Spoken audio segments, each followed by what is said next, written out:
প্রিয় ভিউয়ার্স, আসসালামু আলাইকুম। আপনারা অবগত আছেন, বিগত 5 তারিখে 5 আগস্টে জুলাই ঘোষণাপত্র ডিক্লারেশন করা হয়েছে। কিন্তু সেই অনুষ্ঠানে এনসিপির 5 জন শীর্ষ নেতা উপস্থিত না থেকে তারা গোপনে বিমানবন্দর দিয়ে কক্সবাজারে গিয়ে আমেরিকান যে অ্যাম্বাসেডর ছিল, প্রাক্তন বা সাবেক অ্যাম্বাসেডর পিটার হার্সের সাথে তারা দেখা করেছেন। কিন্তু কেন করেছেন সেটা আমরা জানি না। তবে এটার পিছনে হয়তোবা কোনো একটা দুর্বিসন্ধি থাকতে পারে। তারা হয়তো চাচ্ছেন যে নির্বাচনকে পিছিয়ে দেওয়া হোক, বা চাচ্ছেন এরকম যে তারা এই যে ঘোষণাপত্র দেওয়া হয়েছে সেটা তারা মানে না, এরকম একটা হতে পারে অনুমান করছি আমি। তবে দেশের জনগণ সেটাই অনুমান করছে, কারণ সোশ্যাল মিডিয়ায় ভরপুর তাদের কথাবার্তা নিয়ে বহুত মানুষ ভিডিও করছে, ভিডিও ছাড়ছে। তো আমি ভাবলাম যে আমিও একটা ভিডিও ছাড়ি। তো আপনাদের মতামত কি আমি জানি না। তবে এনসিপি যে কাজগুলো করছে, বর্তমানে যে কাজগুলো করছে, তারা তো রেজিস্ট্রেশন পায়নি এখনও। তারা শাপলা ফুল দাবি করছে তাদের প্রতীক, এবং এও বলছে আমরা শাপলা ফুল না পেলে অন্য দলেরও প্রতীক থাকবে না, এরকম কথাবার্তা, বেফাস কথাবার্তা এনসিপি মানে বলছে, এবং এনসিপি বেফাস কাজও করতেছে। কারণ এনসিপির যে নেতাগুলো এখন বর্তমানে যারা আছে তারা খুবই ছোট মানুষ।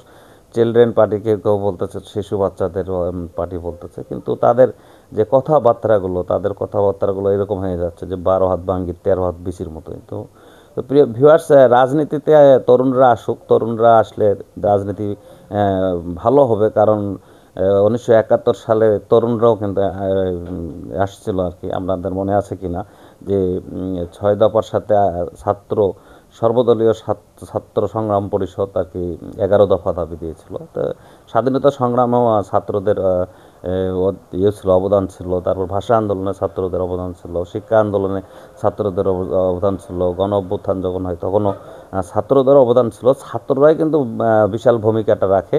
তাই ছাত্রদের রাজনীতি করার অধিকার দিতে হবে। কিন্তু আপনাদের ছাত্রদের যেটা করণীয় সেটা হলো যে আপনারা যে কথাগুলো বলছেন, মুখ দিয়ে কথা উচ্চারণ করছেন, এনসিপির ছাত্র ভাইয়েরা, যে আপনারা যে রাজনীতি করেন বা যে কথাগুলো উচ্চারণ করছেন, একটু ভেবেচিন্তে উচ্চারণ করবেন। কারণ আপনাদের বাবার বয়সী, দাদার বয়সী লোকেরা কিন্তু অন্য অন্য দলের নেতৃত্ব দিচ্ছেন।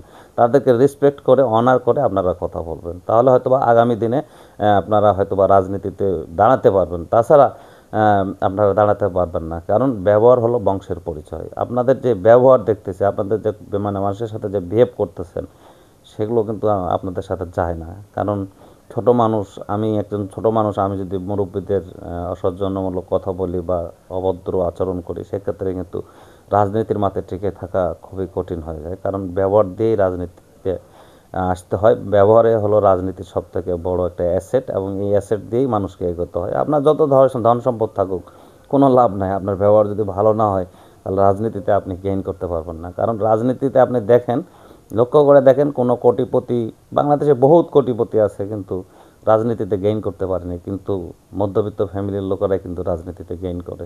কেন করে? তারা ব্যবহার ভালো করে, হ্যাঁ, মানুষের সাথে ব্যবহার ভালো করে, ব্যবহারটাই আসল। তো আমি এনসিপির যে কথাবার্তাগুলো দেখতেছি, যে কার্যক্রমগুলো দেখতেছি, তাতে মনে হচ্ছে না যে এনসিপি আগামী দিনে রাজনীতিতে গেইন করতে পারবে। তো রাজনীতিতে গেইন করতে হলে সব কিছু দিক দিয়েই বিবেচনা করে চলতে হবে। তো যাই হোক, তবুও আমি এনসিপির মঙ্গল কামনা করি। কারণ এদেশের মাটিতে একটা পরিবর্তন দরকার। পরিবর্তনে আমি বিশ্বাসী, আমি পরিবর্তন ভালোবাসি। আমি নিজেও পরিবর্তনে বিশ্বাসী একজন মানুষ। কারণ চেঞ্জ হওয়ার দরকার। কারণ পরিবর্তন ভালোবাসি বলে কিন্তু আজকে ভিডিও করছি, আমার হাতে স্মার্ট মোবাইল ফোন তুলে নিয়েছি। তা আমি পরিবর্তন ভালোবাসি। পরিবর্তন যদি ভালো না বাসতাম, তাহলে তো আমি সেই ডায়াল করতাম আর কি, সেই টেলিফোন নিয়ে পড়ে থাকতাম, বা চিঠির যুগে পড়ে থাকতাম। কারণ মানুষ চেঞ্জেবল, রাজনীতিও চেঞ্জেবল। রাজনীতি সবসময় সব দলের হাতেই থাকবে তা না। একটা দল মানে একটানাভাবে শাসন করবে, সেটাও না। রাজনীতিতে নতুন নতুন দল আসবে, নতুন নতুন দল গঠন হবে। এটা তো গণতান্ত্রিক দেশের একটা প্রথা বা নীতি। তবে যারা নতুন আসবেন তাদেরকেও কিন্তু ভাবতে হবে যে আমরা কি করছি, কি বলছি, এগুলো ভেবেচিন্তে কাজ করতে হবে।